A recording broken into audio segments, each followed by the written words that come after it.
ရွာလေးတစ်ရွာရဲ့အဆုံးမှာတည်ရှိတဲ့အိမ်ပျက်ကြီးဟာဆိုရင်အနှစ်100နီးပါးသက်တမ်းရှိပြီဖြစ်တဲ့အိမ်ကြီးတစ်လုံးဖြစ်ပါတယ်။အိမ်ရဲ့အမိုးဟာနေရာအနှံ့ပြိုကျနေပြီးနံရံတွေကလည်းယိုယွင်းပျက်စီးနေကတစ်သားတိုင်တွေဟာလည်းပြိုလဲကျနေပါတယ်။အိမ်ရဲ့အပြင်ဘက်မှာရှိတဲ့ဥယျာဉ်ဟာလည်းမြက်ပင်တွေခြုံတွေနဲ့ဖုံးလွှမ်းနေပြီးလူသူအယောက်ပေါက်နေတဲ့နေရာတစ်ခုဖြစ်နေပါတယ်။ရွာသားတွေကတော့ဒီအိမ်ကြီးကိုကြောက်ကြပါတယ်။ညဘက်ဆိုရင်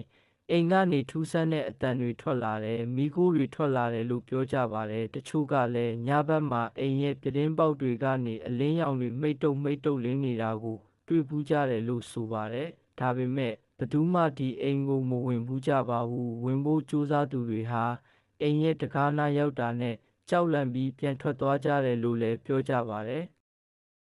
တနေ့မှာတော့ရွာထဲကိုလူတစ်ယောက်ရောက်လာပါတယ်။သူဟာလူငယ်တစ်ယောက်ဖြစ်ပြီးသူ့နာမည်ကိုမောင်သက်နိုင်လို့ခေါ်ပါတယ်။မောင်သက်နိုင်ဟာသူ့ရဲ့ဘဝကိုစွန့်စားခြင်းနဲ့စိတ်နဲ့ဒီရွာကိုရောက်လာခဲ့တာဖြစ်ပါတယ်။ရွာသားတွေကသူ့ကိုဒီအိမ်ပျက်ကြီးအကြောင်းပြောပြကြပါတယ်။သူကတော့ဒီအိမ်ကိုဝင်ကြည့်ဖို့စိတ်ဝင်စားနေပါတယ်။ညနေဆောင်ချိန်မှာမောင်သက်နိုင်ဟာအိမ်ပျက်ကြီးစီကိုသွားပါတယ်။အိမ်ရဲ့တကားဟာဟောင်းနွမ်းပြီးပွင့်နေပါတယ်။သူဟာအိမ်ထဲကိုဝင်လိုက်တဲ့အခါအိမ်ရဲ့အတွင်းပိုင်းဟာမှောင်မိုက်နေပြီးလေတွေတက်ရှိမိနေပါတယ်။သူဟာအိမ်ရဲ့အခန်းတွေကိုလှည့်လည်ကြည့်ရှုရင်းနံရံတွေမှာရှိတဲ့ဓာတ်ပုံတွေကိုတွေ့လိုက်ရပါတယ်။ဓာတ်ပုံတွေထဲမှာလူတစ်ယောက်ရဲ့ပုံတွေပါဝင်ပြီးသူဟာရွာသားတစ်ယောက်ဖြစ်ပုံရပါတယ်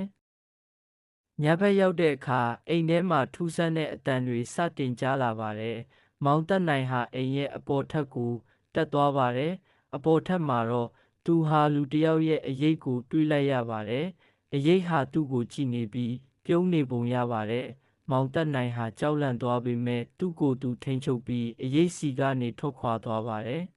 ။နောက်နေ့မနက်မှာမောင်သက်နိုင်ဟာရွာသားတွေကိုဒီအိမ်ရဲ့အကြောင်းကိုမေးမြန်းပါတယ်။ရွာသားတွေကသူ့ကိုပြောပြပါတယ်။ဒီအိမ်ဟာလွန်ခဲ့တဲ့နှစ်ပေါင်းများစွာကရွာသားတစ်ယောက်ရဲ့အိမ်ဖြစ်ခဲ့ပြီးသူဟာသူ့မိသားစုနဲ့အတူပျော်ရွှင်စွာနေထိုင်ခဲ့ပါတယ်။ဒါပေမဲ့တနေ့မှာသူဟာရုတ်တရက်သေဆုံးသွားပြီးသူ့မိသားစုဟာဒီအိမ်ကိုစွန့်ခွာထွက်သွားခဲ့ကြပါတယ်။သူသေဆုံးပြီးနောက်အိမ်ဟာတဖြည်းဖြည်းပျက်စီးလာပြီးသူ့ရဲ့ဝိညာဉ်ဟာအိမ်မှာကျန်ရစ်ခဲ့တယ်လို့ဆိုကြပါတယ်